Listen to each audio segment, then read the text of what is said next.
আজকে বানিয়েছিলাম B house. বানানো খুবই সহজ। ৪ টা এগ কার্টনকে গ্লু গানের মাধ্যমে লাগিয়ে দিয়েছি। উপরে একটা হাউসের শেপ আনার জন্য ৩ টা কার্ডবোর্ড ইউজ করেছি।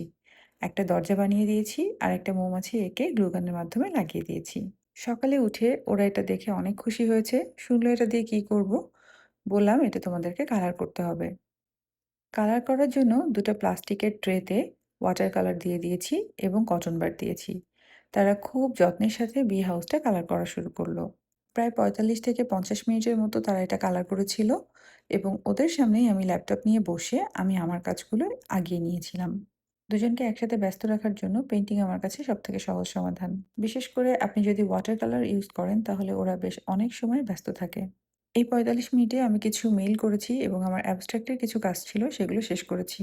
আমার বাচ্চারা একদমই মোবাইল দেখে না। এ বিষয়ে ডে 1 থেকেই আমি এবং আমার হাসব্যান্ড দুজনেই স্ট্রিক্ট ছিলাম।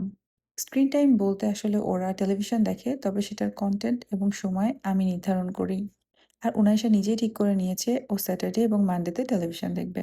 এমন না যে স্যাটারডে এবং মানডে ছাড়া অন্য কোনো দিন ওদেরকে টেলিভিশন টোটালি দেওয়াই হয় না। মাঝে, মাঝে উনাইশাও অন্যদিন টেলিভিশন দেখতে চায়, তবে সময়টা বেশ লিমিটেড থাকে।